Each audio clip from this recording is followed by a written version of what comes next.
میری تعبیر جو ہے اس کو غور سے سن لیجئے. میرے نزدیک ذات باری تعالیٰ میں کوئی تنزل نہیں ہوا. یہ بہت بڑی اللہ کی جناب میں ایک بڑی گستاخی ہے جنہیں ہمارے ہاں تنزلات سے تعبیر کیا گیا ہے کہ ذات واحد ذات باری تعالیٰ ہی نے تنزل اختیار کیا ہے. معاذ اللہ ثم معاذ اللہ ثم معاذ اللہ. وہ تو وراء الورا ہے ثم وراء الورا ہے اس سے کہ وہ تنزل اختیار کیا. ہوا کیا ہے؟ قرآن کہتا ہے کہ ایک لفظ کن ہے جس سے کہ اس کائنات کی تخلیق ہوئی.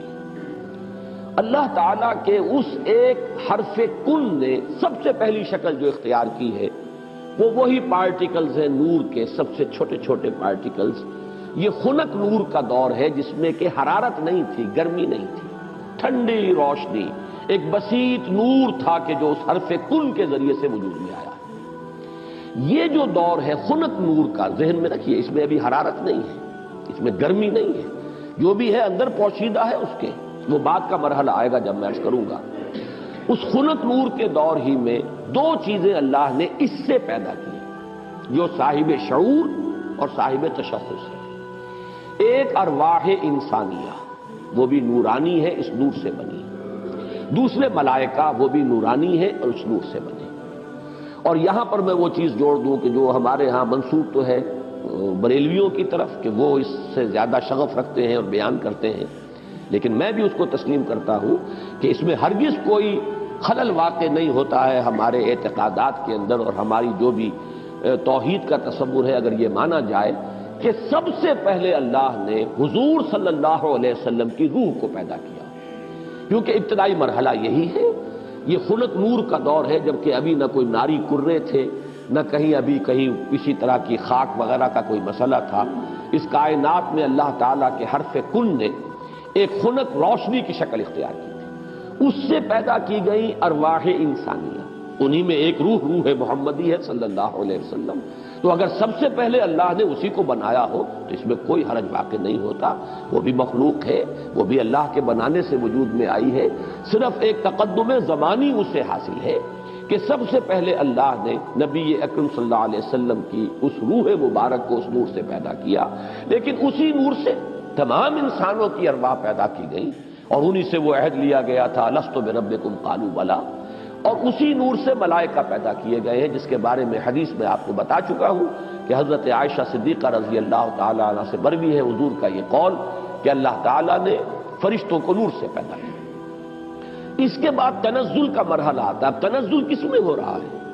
تنزل ذات باری تعالیٰ میں نہیں ہے. معاذ اللہ ثم معاذ اللہ. یہ اللہ تعالیٰ کے ایک امر کن کی جو شکل ہوئی ہے در حقیقت اب اس میں تنزل ہو رہا ہے. وہ دوسرا تنزل جو ہے وہ یہ ہے کہ اس خنک نور میں بڑے بڑے ایکسپلوژنز ہوئے اور ناری کرے وجود میں آئے. یہ ذہن میں رکھیے کہ ایک شے ہے اس کے اندر کوئی حرارت مخفی ہے، ظاہر نہیں ہو رہی. ایٹمز ہیں، ایٹمز کے اندر بہت بڑی انرجی ہے، ظاہر نہیں ہو رہی. اس خنک نور کے اندر بھی وہ انرجی موجود تھی لیکن انسولیٹڈ تھی، اس کا ظہور نہیں تھا. لیکن جب ایکسپلوژنز ہوئے ہیں تو پھر یہ کہ بڑے بڑے ناری کرے وجود میں آئے. یہی ناری کرے ہیں جن کو ہم سورج کہتے ہیں. بہت بڑا ناری کرہ ہے سورج. اس کے اندر کمبسشن کا عمل چل رہا ہے، عمل احراق ہے. اس کی حرارت کا ہم تصور نہیں کر سکتے. بڑے اور نہ معلوم کتنے سورج ہیں اس کائنات میں. یہ نہ سمجھیے کہ ایک ہی سورج ہے. یہ ایک سورج کے گرد ہمارا جو یہ ہے ایک سولر سسٹم ہے، کنبہ ہے اس کا کہ اس کے گرد جو ہے یہ سیارے چکر لگا رہے ہیں، کرے ہیں. اور نہ معلوم کتنے سورج ہیں. پھر ایک سورج ہے اور ایک ستارے ہیں. ان ستاروں کے گرد یہ سورج اپنے کنبوں کو لے کر چکر لگا رہے ہیں. بہرحال ہم یہاں پر جو ہے اصولاً جو بات سمجھنا چاہ رہے ہیں اس وقت وہ یہ ہے کہ یہ سیکنڈ سٹیج ہے، تنزل ہے یہ کہ اب اس خنک نور میں جب ایکسپلوژنز ہوئے ہیں تو وہاں سے بڑے بڑے ناری کرے وجود میں آئے. یہ ایکسپلوژن کا لفظ میں جان بوجھ کر بول رہا ہوں اس لیے کہ جدید سائنس میں، جدید فزکس میں ایک لفظ استعمال ہوتا ہے دی بگ بینگ تھیوری. اس کا نام ہی ہے دی بگ بینگ تھیوری کہ ایسا معلوم ہوتا ہے کہ ایک وقت میں کوئی بہت بڑا دھماکہ ہوا جس سے کائنات وجود میں آئی. اب یہ دھماکہ جو ہے بگ بینگ تھیوری جو ہے یا تو یہ ہے کہ اس کو تعبیر کیا جائے گا اس حرف کن سے. کن، وہ کن کیسا ہوگا جس نے اس پوری کائنات کو وجود بخشا ہے اس کا ہم تصور نہیں کر سکتے. یہ ہم کہہ رہے ہیں کن، لیکن اللہ کا وہ کلام جب صادر ہوا ہو اور حکم ربی امر کن جو ہے اس کی کیا کیفیت ہوگی. تو یا تو بگ بینگ جو ہے یا تو اس سے تعبیر کیا جائے، اور یا یہ کہ جو یہ ایکسپلوژنز ہوئے ہیں اس خنک نور نے جو ناری کروں کی شکل اختیار کی ہے، تو یہ بگ بینگ ہے، یہ دھماکہ ہے۔ یہ دور ہے کہ جس میں اس آگ سے اللہ نے تیسری مخلوق پیدا کی۔ میں نے اب پہلے دو کر دیے نا، نور سے دو مخلوق، انسانی ارواح اور ملائکہ۔ دوسری سٹیج پر یہ تیسری مخلوق پیدا ہوئی ہے، جنات ہیں، یہ آگ سے بنائے گئے ہیں۔ قرآن بار بار کہتا ہے وَالْجَانَّ خَلَقْنَاهُ مِن قَبْلُ مِن نَارِ السَّمُومِ۔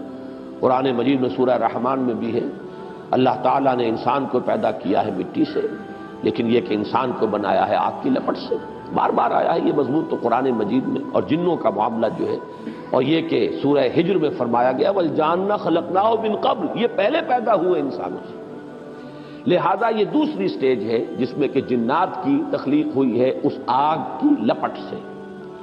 اس کے بعد جیسا کہ آپ کو معلوم ہے، اس حد تک تو میں سمجھتا ہوں کہ آگے اکثر لوگوں کے علم میں ہے جنہوں نے بھی کچھ فزکس پڑھی ہے ابتدائی، کہ پھر نظریہ یہ ہے کہ یہ جو بڑے بڑے ناری کرے تھے، یہ جب تیزی کے ساتھ حرکت میں تھے تو ان سے کچھ حصے ٹوٹ ٹوٹ کر ان سے علیحدہ ہوئے اور انہی کے گرد چکر لگانے لگ گئے۔ یہ ہے در حقیقت ان سورج کے گرد جو یہ سیارے وجود میں آئے ہیں، یہ کرے جو ہیں۔ پھر یہ ٹھنڈے ہونے شروع ہوئے، اور ان میں جب ٹھنڈا ہوا ہے وہ ناری کرہ، تو اوپر جو ہے کرسٹ آیا، راکھ، جیسے انگارے کے اوپر راکھ آ جاتی ہے، راکھ ٹھنڈی ہوتی ہے، اندر انگارہ موجود ہے، ذرا سی راکھ ہٹ جائے اگر اور آپ کی انگلی جو ہے اس انگارے کو ٹچ کر جائے تو جلے گی، لیکن اگر راکھ اوپر ہے تو وہ آپ کو محسوس نہیں ہوگا۔ اور چونکہ ٹھنڈی چیز سکڑتی ہے، لہذا اس کے اندر اب دراڑیں پڑی ہیں، کہیں پہاڑ بن گئے، کہیں غاریں بن گئی، ساتھ ہی ان کے ٹھنڈے ہونے کی وجہ سے بخارات نکلے ہیں، انہی میں سے نکلے ہیں، انہی کروں میں سے بخارات نکلے ہیں۔ یہ بخارات ہیں جنہوں نے اوپر جا کر وہ جو جسے ہم فضا کہتے ہیں، ایٹماسفیئر، جس کے اندر گیسز ہیں، یہ یہیں سے انہی کروں کے ٹھنڈے ہونے سے وہ بخارات نکلے ہیں۔ جیسے کہ آپ جب اگر پانی ڈالتے ہیں آگ کے اوپر تو وہ ایک بھاپ بن کے اڑتی ہے، تو خیر یہ تو پانی آپ نے ڈالا ہے، لیکن یہ کہ فضائی وہ جو کرے تھے آگ کے وہ خود ٹھنڈے ہوئے ہیں تو ان میں سے بخارات نکلے ہیں، ان میں سے جو گیسز خارج ہوئی ہیں انہوں نے ایٹماسفیئر بنایا ہے۔ پھر اس ایٹماسفیرک چینجز وہاں ہوئی ہیں کہ اس میں گیسز تھیں، ہائیڈروجن بھی، آکسیجن بھی، وہاں پانی بنا ہے، بجلی کے بڑے بڑے جب ہوئے ہیں ان کے اندر تو اس سے پانی بنا ہے، اور پھر دھواں دھار بارش برسی ہے، بارش برسی ہے۔ اب جو ہمارے ہاں یہ جو اعداد آتے ہیں، لاکھوں برس تک بارش ہی برستی رہی، نتیجہ یہ ہوا کہ جو جگہیں نشیبی تھی ان میں پانی بھر گیا، سمندر وجود میں آ گئے۔ اب جہاں سمندر اور مٹی کا باہمی ربط تھا، یہ جو دلدلی علاقے کہلاتے ہیں، یہاں وہ ان آرگینک کمپاؤنڈز نے آرگینک کمپاؤنڈز کی شکل اختیار کی۔ یہاں سے حیات ارضی کا آغاز ہوا، وہ حیات نباتاتی بھی ہے اور وہ حیات حیواناتی بھی ہے، یہاں سے اس کا آغاز ہوا۔ گویا کہ کل حیوانات اور کل نباتات جو کرۂ ارضی پر موجود ہیں وہ سب کے سب در حقیقت اسی کرسٹ آف دی ارتھ سے وجود میں آئے۔ پانی اور اس مٹی کا امتزاج اور دلدل کی شکل اس کا بن جانا، اور وہاں سے ان آرگینک کی بجائے آرگینک کمپاؤنڈز کا وجود میں آنا، اور اس سے حیات کا آغاز، خواہ وہ نباتاتی حیات ہو اور خواہ وہ حیواناتی حیات ہو۔ اس حیات کا ارتقاء ہے کہ جو پھر انسان تک پہنچا ہے، وہ اس حیات، سمجھیے کہ حیات ارضی، چاہے نباتاتی ہو اور چاہے حیواناتی ہو، اس کی چوٹی کی جو شخصیت ہے وہ انسان ہے۔ کیونکہ قرآن مجید بھی یہی کہتا ہے، انسان کو مٹی سے بنایا، کہیں کہتا ہے مٹی تراب سے بنایا، کہیں کہتا ہے تین سے بنایا، تین گارے کو کہتے ہیں، گارا جب مٹی کے اندر پانی ملا کے گوندھ دیا جائے تو گارا بنا، کہیں کہتا ہے تین لازب سے بنایا، وہ گارا اگر پڑا رہے تو اس میں چپچپاہٹ پیدا ہو جاتی ہے، خاص طور پر آرگینک اگر آپ اس میں میٹیریل ڈال دیں گے تو جیسے کہ پرانے زمانے میں لیپنے پوتنے کے لیے وہ تغار تیار کیے جاتے تھے تو مٹی جو ہے اس میں توڑی ملا دیتے تھے تاکہ اس کے اندر جو ہے وہ تبخیر کا عمل ہو، اور اس کے نتیجے میں پھر وہاں پر جو ہے وہ لیس پیدا ہوتا ہے تاکہ پھر اگر آپ اس سے پلسٹر کریں گے تو وہ ٹوٹے گا نہیں، کریک نہیں ہوگا۔ اگر ویسا گارا ہوگا تو اس سے پلسٹر کریں گے تو کریک ہو جائے گا۔ تو یہ لیس تین لازم۔ پھر کہیں کہا گیا ہے کہ وہ سوکھ کر کھنکھنانے لگا، من حمئن مسنون۔ اس کو اگر آپ دیکھیں گے جا کر تو دلدلی علاقوں کے اندر اوپر ایسی سطح بن گئی ہوتی ہے کہ جیسے بالکل وہ فلیکس ہیں اور پلیٹیں پڑی ہوئی ہیں ٹوٹنے والی اور بجنے والی، کھنکنے والی۔ تو یہ مختلف الفاظ جو قرآن مجید نے استعمال کیے ہیں ان کا بڑا قریبی ایک تعلق ہے ان تمام چیزوں کے ساتھ۔ اب یہاں سے جو انسان بنا ہے، اور یہ میں عرض کر چکا ہوں اس سے پہلے سورہ نوح میں بھی چونکہ یہ مضمون آ چکا ہے، واللہ انبتکم من الارض نباتا، اللہ نے تو تمہیں اگایا ہے زمین سے جیسے اگایا جاتا ہے۔ تو یہ جو ایوولوشن ٹری ہے اس میں اصل شے ہے امر رب۔ جب بھی چینج آئی ہے اللہ کے حکم سے آئی ہے۔ یہی امر رب ڈاروین کو معلوم نہیں، اسی کی تلاش کے اندر اس نے وہ تھیوری بنائی، سروائیول آف دی فٹسٹ اور اسٹرگل فار ایگزسٹنس، اور پھر یہ کہ ایکوائرڈ کیریکٹرز کا تھرو ہیریڈیٹی جو ہے منتقل ہو جانا اگلی نسل کو، اور اس کے ایکومولیشن سے نئی ایک نو کا وجود میں آ جانا، یہ پورا فلسفہ ہے ڈاروین کا، اور یہ ثابت نہیں ہو سکا آج تک۔ البتہ ارتقاء وہ میں عرض کر چکا ہوں، اس کو تو مسلمانوں نے سب سے پہلے حکماء جو ہے ابن مسکوہ اور مولانا روم سب سے پہلے ارتقاء کی بات کرنے والے تو وہ ہیں۔ لہذا یہ جو عمل ہے اس میں امر رب ہے ہر جگہ پر کہ جس نے کہ کام کیا ہے ایک سے دوسری چینج میں، لیکن نتیجہ کیا ہوا ہے؟ حیوان انسان وجود میں آ گیا۔ یہ انسان نہیں ہے، حیوان انسان ہے۔ انسان تب بنتا ہے جب وہ پہلی سٹیج کی روح اس انسان کے ساتھ، حیوان انسان کے ساتھ لا کر ملائی جاتی ہے، تب انسان وجود میں آیا ہے۔ یہ ہے در حقیقت جو ایک آنکھ بند ہے جدید سائنس کی اور جدید فکر کی اور جدید فلسفے کی، وہ اس سے واقف نہیں، وہ حیوان انسان کو جانتا ہے، ہومو سیپین سے واقف ہے، اس کے ارتقاء کی بحث کر رہا ہے۔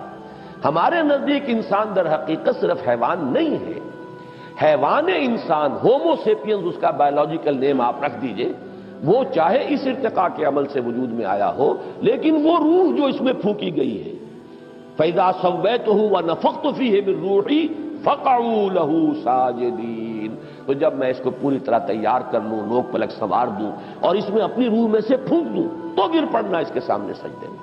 تو در حقیقت مقام جو ہے انسان کا، اس کی جو عظمت ہے، اس کی جو بلندی ہے، اس کی جو رفعت شان ہے، وہ جو مسجود ملائک بنا ہے، تو اس حیوانی وجود کی بنیاد پر نہیں بلکہ در حقیقت اس روح ربانی کی بنیاد پر جو اس میں پھونکی گئی۔ یہ ہے سارا تھیسس، اس کو اچھی طرح سمجھ لیں، اس میں ساری چیزیں فٹ بیٹھ گئیں۔ سائنس کے ساتھ ہر سٹیج پر کوریلیشن ہے۔ نمبر 2، قرآن کے ساتھ کہیں کوئی تصادم نہیں ہے۔ وہ آگ سے بنائے گئے، یہ خاک سے بنائے گئے۔ انسان کا چونکہ یہ ظاہری وجود جو ہے جسمانی، وہ تو خاک سے بنا، مٹی سے بنا، پانی سے بنا، یہی عناصر اربع جو ہے اس کے اندر لگائے گئے ہیں۔ البتہ جو انسان کا اصل مقام ہے وہ اس روح کی وجہ سے ہے۔ اب اس کو جان لیجئے کہ چونکہ یہ میں سورہ رحمان کے درس میں تفصیل سے واضح کر چکا ہوں، اس لیے کہ مولانا امین احسن اصلاحی صاحب نے اس مقام پر بڑی زبردست ٹھوکر کھائی ہے۔ ہمارا اجماعی عقیدہ رہا ہے سلف میں کہ جنات پر وحی نہیں ہوتی، جنات میں کوئی نبی نہیں ہوتے، نہ کبھی ہوئے ہیں، اور وہ بھی تابع ہوتے ہیں جو انسانوں میں نبی اور رسول آتے رہے۔ اور ان دونوں مقامات سے بھی ثابت ہو جائے گا۔ یہ میں تو حیران ہوں کہ اصلاحی صاحب نے اتنی بڑی ٹھوکر کیسے کھائی ہے، لیکن بڑا آدمی جب ٹھوکر کھاتا تو بڑی ہی کھاتا، پھر وہ چھوٹی ٹھوکر نہیں ہوتی۔ تو یہ ہمارا اجماعی عقیدہ ہے اور 100% درست ہے۔ اس کی وجہ کیا ہے کہ در حقیقت جن میں روح نہیں ہے، وہ روح وہ تو اس پہلی سٹیج کی شے ہے، جبکہ جنات کی تخلیق سیکنڈ سٹیج پر ہوئی ہے، وہ محض ناری ہے۔ لیکن انسان محض خاکی نہیں ہے، خاکی جمع نوری ہے، اس کے اندر وہ جو روح جو ہے وہ تو نوری ہے۔ آدمی زیادہ طرفہ ماجونس از فرشتہ سرشتہ وز حیوان، بڑا پیارا شعر سینکڑوں برس پہلے کہہ گئے شیخ سعدی۔ یہ آدمی زیادہ عجیب معجون مرکب ہے، اس کے اندر دو چیزیں ہیں، حیوان بھی ہے، فرشتہ بھی ہے۔ اب دیکھیں کس قدر صحیح شعر ہے۔ حیوان انسان مٹی سے بنا ہے، وہ حیات ارضی کی ایک شے ہے، ارتقاء یافتہ شکل ہے، لیکن یہ کہ جو وہ اصل روحانی وجود ہے اس کا، وہ فرشتوں کا ہم پلہ ہے، ہم سر ہے، بلکہ فرشتوں سے افضل ہے، اس لیے کہ فرشتوں کو تو ان کے سامنے جھکایا گیا ہے۔ اس اعتبار سے قرآن کا پورا فلسفہ، مسجود ملائک انسان کیوں بنا؟ اچھا جنوں کو نظر نہیں آئی وہ روح، نہ انہوں نے اسے پہچانا، ابلیس بھی چونکہ جن تھا لہذا اس کو نہیں دیکھ سکا، وہ اس کے علم میں نہیں ہے، لہذا اس نے انسان کو جو بنظر حقارت دیکھا ہے وہ اس وجہ سے یہ مٹی سے پیدا کیا گیا، اسے اس کا دوسرا وجود نظر ہی نہیں آ رہا۔ اس سے جب کہا گیا سجدہ کرو، اس نے صاف کہا خلقتنی من نار و خلقتہ من طین، مجھے تو نے آگ سے بنایا، اسے مٹایا گارے سے، میں اعلیٰ ہوں، افضل ہوں، انا خیر منہ، میں اس سے بلندتر ہوں، اعلیٰ ہوں، میں بہتر ہوں، میں کیسا سجدہ کروں اس کو؟ اس درجے میں بات صحیح تھی اس کی۔ اگر صرف وجود حیوانی سامنے ہوگا تو جن صحیح کہہ رہا ہے، وہ اعلیٰ تر وجود کا حامل ہے، وہ آگ سے بنا ہے، اس کے اندر زیادہ لطافت ہے، وہ اس کائنات میں دور دور تک جاتا ہے جہاں ہم نہیں جا سکتے۔ ہم تو کوئی راکٹس بنائیں، یہ بنائیں، کروڑوں اربوں ڈالر خرچ کریں تو کہیں کچھ دور تک کی سیر کر کے آئیں، وہ بھاگے پھرتے ہیں، یہاں جاتے ہیں، دور دور تک خبریں لے کر آتے ہیں۔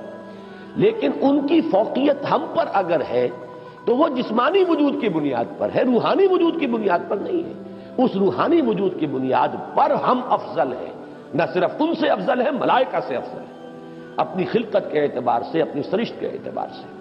یہی وجہ ہے دو جگہ قرآن مجید کے اندر اتنی واضح آیت ہے، سورہ ہجر میں بھی ہے اور سورہ صاد میں بھی ہے، فَإِذَا سَوَّيْتُهُ وَنَفَخْتُ فِيهِ مِن رُوحِي فَقَعُوا لَهُ سَاجِدِينَ۔ جب میں اس کو تیار کر لوں، بنا لوں، سنوار لوں، نوک پلک درست کر دوں اور اس میں اپنی روح میں سے پھونک دوں، تب گر پڑنا اس کے سامنے سجدے میں۔ تو اصل میں حیوان آدم کو سجدہ نہیں ہوا ہے، اس روح کے ساتھ جب آدم کے اندر پھونکی گئی ہے، جس کا مقام بہت بلند ہے، اس انسان کو، آدم کو سجدہ کیا گیا جس میں وہ روح پھونک دی گئی۔ اچھا، اب یہ بات نوٹ کیجئے کہ میں نے جو یہ 3 لیولز آپ کے سامنے رکھے، یہ چونکہ جو کچھ میں نے آج تک سمجھا ہے اس میٹا فزکس میں، metaphysics of Quran and metaphysics of science, ان تمام کے درمیان اسی کا نام علم کلام ہے۔ ہر دور میں آپ کو اس دور کی علمی سطح جو ہے اس کے ساتھ ایک تعلق اور ربط قائم کرنا پڑے گا قرآن و سنت کا، تب وہ اس دور کے انسان کے لیے قابل قبول ہوگی، قابل فہم ہوگی۔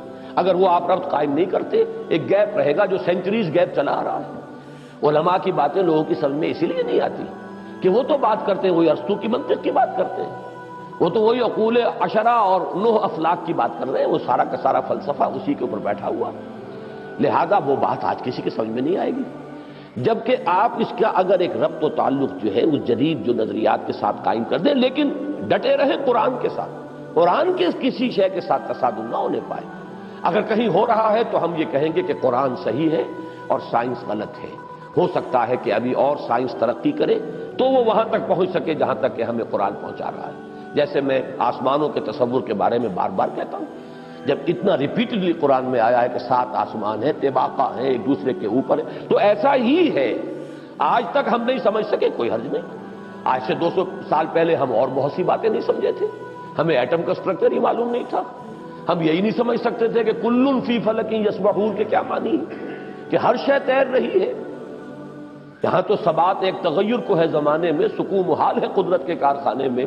چھوٹے سے چھوٹے ذرے کے اندر بھی آپ دیکھیں گے کہ اس کا ایک نیوکلیس ہے اور اس کے گرد جو ہے الیکٹران جو ہے چکر لگا رہے ہیں۔ کل فی فلک یسبحون، آپ چاہے اجرام سماویہ تک پہنچ جائیں، سورج اور اس کے ان کروں کو لے لیں، کبھی وہ ہر چیز تیر رہی ہے۔ سورج بھی کھڑا نہیں ہے، سورج بھی تیر رہا ہے، کوئی ستارہ اور سٹار ہے جس کے گرد سورج چکر لگا رہا ہے۔ کبھی ہم نے یہ سمجھا کہ سورج کھڑا ہوا ہے، کبھی ہم نے سمجھا سورج چلتا ہے، زمین کھڑی ہوئی ہے۔ یہ ہمارے علم کے ادوار تھے، یا یوں کہیے علم کے نہیں، جہالت کے ادوار تھے۔ لیکن آج علم انسانی یہاں تک پہنچ گیا کہ کوئی شے کھڑی نہیں ہے، ہر شے تیر رہی ہے۔ اب معلوم ہوا قرآن مجید میں ایک سے زائد جگہ پر آیا کل فی فلک یسبحون، ہر شے اپنے مدار کے اندر اپنی سطح کے اوپر تیر رہی ہے۔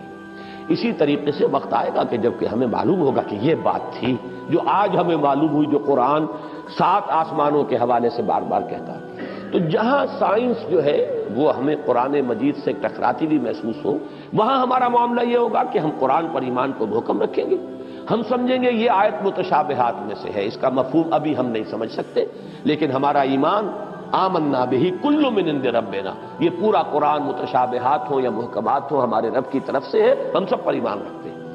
اور لیکن جہاں جہاں وہ تطبیق ہوتی چلی جا رہی ہے، انسانی علم نے جو بھی آگے ایڈوانس کیا ہے، آگے بڑھا ہے علم، اور واقعہ یہ ہے کہ آدمی کو چکر آتا ہے، کروڑوں میل کا سفر کر کے آپ کا ایک راکٹ جا رہا ہے اور سیکنڈوں کا فرق بھی نہیں پڑتا۔ کتنی راتیں گزر گئیں، کتنے سال گزر گئے، 11 سال کے اندر وہ پہنچا تھا وہاں، جو وہ آخری ہمارا اس جو کنبہ ہے سورج کا، اس کا جو سب سے آؤٹ موسٹ جو ہے اس تک پہنچا ہے 11 برس میں، سن 77 کا چلا ہوا سن 88 میں پہنچا ہے، لیکن پورا حساب کتاب صحیح جو یہاں پر بیٹھ کر کیلکولیٹ کیا گیا تھا اسی کے مطابق وہ وہاں پہنچ گیا۔ تو یہ انسان کی ترقی جو ہے یہ یوں سمجھیے کہ سٹیگرنگ انسان کا چکر آتا ہے کہ کہاں تک انسان پہنچ گیا ہے۔ اب اس علم کو آپ نظر انداز کیے رکھیں، اس سے کوئی مشکل نہ ہو اور آپ چلتے رہے۔ کوئی پرانے مفسرین نے جو کچھ کہے، وہ پرانے مفسرین وہ خائن نہیں تھے، بددیانت نہیں تھے، لیکن کیا کرتے ان کے پاس معلومات کا ذخیرہ ہی نہیں۔ ابھی وہ معلومات کا اتنا لمبا چوڑا ذخیرہ ان کے پاس موجود ہی نہیں، جو کچھ تھا اسی کے اوپر وہ کام کر رہے ہیں۔ تو سائنٹیفک معاملات میں سمجھ لیجیے میری اب تک کی سوچ کا جو حاصل ہے وہ میں نے آج آپ کو بتایا ہے۔ اول تو میں شدید اختلاف کر رہا ہوں تنزلات کا جو فلسفہ ہے اہل تصوف کے نام، وہ تنزلات ذات قرار دیتے ہیں، ذات باری تعالیٰ کے تنزلات، معاذ اللہ ثم معاذ اللہ ثم۔ ہاں یہ تنزلات کا سلسلہ جو تنزلات ستا کہا جاتا ہے کہیں کچھ اور، لیکن میرے نزدیک یہ تنزلات تین لیول ہیں اس کے، اور یہ تنزلات جو ہے در حقیقت اللہ کے اس امر کن سے جو شے وجود میں آئی ہے، اولاً وہ ایک خوبصورت نور، وہ بھی ایک شے ہے، ایک خارجی حقیقت رکھنے والی شے ہے۔ اس مرحلے پر دو صاحب شعور، صاحب تشخص ہستیاں پیدا کی گئیں، ارواح انسانیہ اور ملائکہ، اور ان میں جیسا کہ میں نے عرض کیا قطعاً کوئی چیز توحید کے منافی نہیں ہے اگر یہ بات مانی جائے کہ سب سے پہلے جو پیدا کیا گیا وہ نور محمدی ہے، یعنی روح محمدی۔ نور محمدی در حقیقت روح محمدی کا نام ہے، اس لیے کہ روح جو ہے نوری الاصل ہے۔ اور جو اقبال نے کہا ہے کہ نقطۂ نوری یہ جو ہے خاک کے اندر بنا، غافل تو نرا صاحب ادراک نہیں ہے، اے ذوق تجلی بھی اسی خاک میں بنا، غافل تو نرا صاحب ادراک نہیں ہے۔ تو یہ جو ہمارا شعور ہے میں در حقیقت اس روح کی بنیاد پر ہے، اور وہ روح جو ہے نوری الاصل ہے، میری بھی آپ کی بھی، اگرچہ وہ روح محمد رسول اللہ صلی اللہ علیہ وسلم کی روح کا جو معاملہ ہے، ہم ویسے اگر کہیں گے تو کہاں ہم اور کہاں وہ زمین و آسمان کا فرق ہے۔ ہمارا وہ نور جو ہے ہمارے نفس کی ظلمانیت کے اندر دور ہو گیا، اور وہاں وہ جو نور ہے وہ اپنے نفس کے اوپر ایسے غالب ہے کہ حضور نے جیسے کہ فرمایا کہ شیطان تو میرے ساتھ بھی ہے لیکن میں نے اسے مسلمان بنا دیا، جبکہ ہمارا شیطان تو پر حاوی ہے۔ ہمارا وہ ٹمٹماتا ہوا چراغ جو ہے کبھی کبھی اس کی کوئی رمق جو ہے وہ کبھی محسوس ہوتی ہے۔ یہ بڑا پیارا جملہ ہے ابن سینا کا، بڑا پیارا جملہ ہے۔ ظاہر بات ہے فلسفی تھے، ان کی بہت سی باتوں سے ہمیں اختلاف ہے، لیکن یہ کہ بہت سی باتیں ان کی بڑی بلند بھی ہیں۔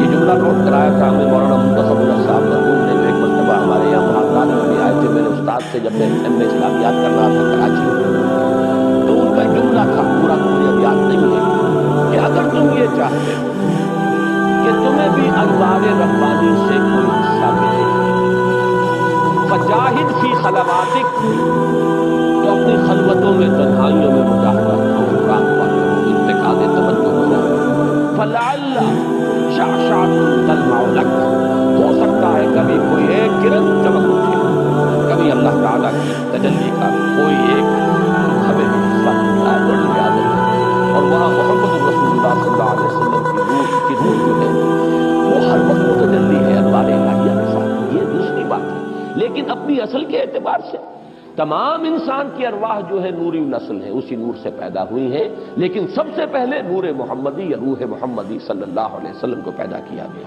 ساتھ ہی ملائکہ ہیں۔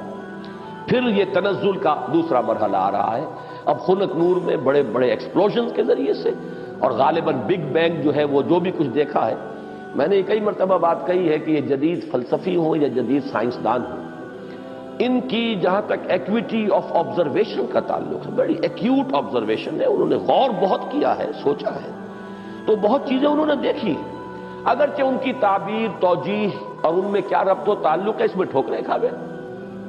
فرائیڈ کی عظمت کا میں قائل ہوں کہ اس نے انسانی شخصیت کے 3 لیول معین کر لیے، آبزرو کیا ہے کہ انسان کے اندر 3 لیولز ہیں، ایک سب سے نیچے ہے اڈ اور لیبیڈو، اس کے حیوانی تقاضے، اس سے اوپر ہے اس کا سیلف، خودی، اس سے اوپر ایگو اسے کہتا ہے وہ، اور اس کے اوپر ہے سپر ایگو۔ 3 لیول، میں سمجھتا ہوں یہی 3 لیول ہیں جو ہمیں ہمارا دین بتاتا ہے، نفس، قلب اور روح۔ البتہ یہ کہ اس کی تعبیر کچھ اور ہے، وہ سپر ایگو کو سمجھتا ہے کہ وہ معاشرے کے زیر اثر کچھ نارمز ہوتے ہیں، کچھ اثرات ہوتے ہیں جو انسان کو ہانٹ کرتے رہتے ہیں، یہ نہ کرو، یہ نہ کرو، یہ کرو. یہ چیز جو ہے اس کے اوپر سپر ایگو جو ہے اس کے ایگو کے اوپر مسلط رہتی ہے، اسے پریشان کیے رکھتی ہے. ہمارے نزدیک وہ روح ہے در حقیقت، جس کے اندر ایک جو ارج ہے وہ اللہ کی طرف توجہ کی ارج ہے، اللہ کا قرب حاصل کرنے کی ارج ہے. وہ انسان کو اوپر اٹھانا چاہتی ہے. یہ نفس امارہ جو ہے، حیوانی وجود، یہ انسان کو نیچے کھینچ رہا ہے، پستی کی طرف لے جانا چاہتا ہے، پست خواہشات اور زمینی تمناؤں اور آرزوؤں کے اندر گرفتار رکھتا ہے. درمیان میں وہ قلب ہے. اگر اس قلب کے اوپر یہ اڈ یا لیبیڈو جو ہے یہ غالب آ جائے تو انسان نرا حیوان بن کر رہ گیا، اس کا انسان مر گیا. اگر روح غالب ہو گئی تو کیا کہنے ہیں، پھر یہ ہے وہ شے جو مطلوب ہے، روح غالب رہے. تو گویا کہ اب روح مرکب ہے اور یہ نفس جو ہے یہ گھوڑے کے مانند ہے جس پر سواری کر رہا ہے.